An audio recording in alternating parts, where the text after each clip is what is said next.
दोस्तों, आचार्य चाणक्य ने अपनी नीति यानी चाणक्य नीति में महिलाओं के कई दुर्गुणों के बारे में बताया है। महिलाओं के स्वभाव में कई ऐसे दुर्गुण पाए जाते हैं, लेकिन पुरुष फिर भी ऐसे महिलाओं के साथ जीवन व्यतीत कर लेते हैं। आचार्य चाणक्य ने महिलाओं के एक ऐसे गुणों के बारे में अपनी नीति में बताया है और यह भी कहा है कि अगर महिलाओं में वो गुण ना हो तो महिला अपने परिवार और अपने पति का विनाश कर देती है।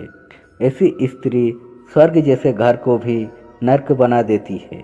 इसलिए विवाह करने से पहले स्त्री के अंदर ये गुण है या नहीं, इसकी जांच अवश्य कर लेनी चाहिए, अर्थात अनर्थ होना तय है। दोस्तों, जिस प्रकार स्त्रियों में अवगुण होते हैं, उसी प्रकार पुरुषों में भी अवगुण होते हैं। आचार्य चाणक्य ने अपनी नीति में पुरुष के अवगुणों के बारे में भी बताए हैं और स्त्रियों को ऐसे पुरुषों से दूर रहने का सलाह दी है। लेकिन दोस्तों, अधिकतर महिलाएं स्वच्छचरणी होती है और इन बातों को ना मानकर अपने अनर्थ को निमंत्रण दे देते हैं और वो ऐसे पुरुष से विवाह कर लेती है जो कि उसे मृत्यु के मार्ग पर छोड़कर भाग जाता है। तो चलिए दोस्तों, आज की इस वीडियो में हम जानेंगे महिला और पुरुष के अवगुणों के बारे में और महिलाओं के उस गुण के बारे में जानेंगे जिसके ना होने पर महिलाएं अपने घर को बर्बाद कर लेती है। दोस्तों, आचार्य चाणक्य के अनुसार स्त्री को अपने पति के लिए एकनिष्ठ होना चाहिए। उसे अपने पति के प्रति आज्ञाकारी होनी चाहिए, इसलिए उसे अपने पति पर विश्वास होना चाहिए। जो स्त्री आज्ञाकारी नहीं होती और बात बात पर पति पर संदेह करती है, वो स्वयं कभी सुखी नहीं रह सकती और उसका पति भी कभी सुखी नहीं रह सकता। उस स्त्री का पति उस स्त्री से सदा ही दुखी रहता है। चाणक्य जी ने आगे बताया है ढोंग रचना। दोस्तों, जो महिलाएं ढोंग रचकर अपने पति को अनिष्टकारी कार्य करने में विवश करती है, यानी अपना स्वार्थ सिद्ध करती है, चाणक्य जी ने आगे बताते हैं बिना सोचे समझे काम करना। चाणक्य के अनुसार महिलाएं बिना सोचे समझे ही दूसरों की बातें सुनकर कोई भी काम कर देती है और हमेशा उन्हें मुसीबत का सामना करना पड़ता है।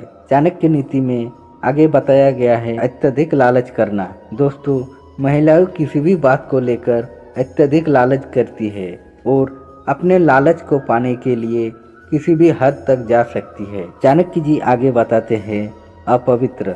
दोस्तों, स्त्री को जब कोई चाहने वाला मिल जाता है तो वह अपवित्र दिखाने लगती है और मान मर्यादा को भूलकर रास्ता भटक जाती है। आगे चाणक्य जी कहते हैं निर्दयता। दोस्तों, आचार्य चाणक्य के नीति के अनुसार महिलाएं अत्यंत निर्दयी स्वभाव की होती है।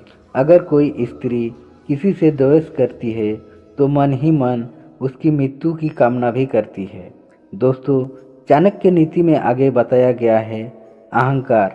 चाणक्य जी कहते हैं स्त्री को अगर अपने रूप पर अहंकार होता है तो वह सारे संसार को तिनके के समान समझती है और स्वच्छचारणी बन जाती है। वो शास्त्र, दंड और अपमान किसी से नहीं घबराती और अपने मन की करती है। दोस्तों, चाणक्य जी ने आगे बताया है नीच पुरुषों के अवगुण। जिस प्रकार चाणक्य जी ने स्त्रियों के अवगुणों के बारे में बताया है, उसी प्रकार उन्होंने पुरुषों के अवगुण भी अपने नीति शास्त्र में बताया है। चाणक्य नीति के अनुसार जो पुरुष अकारण ही पशुओं की प्राण लेता है, रात दिन नशा करता है, अपना कमाया हुआ सारा धन नशे में बर्बाद करता है और जुआ खेलते हैं, वे पुरुष नीच होते हैं। ऐसे पुरुष के जीवन में कभी भी उन्नति नहीं होती। तो दोस्तों, आज की वीडियो में बस इतना ही। मिलते हैं अगले वीडियो में, तब तक आप अपना ध्यान रखिएगा।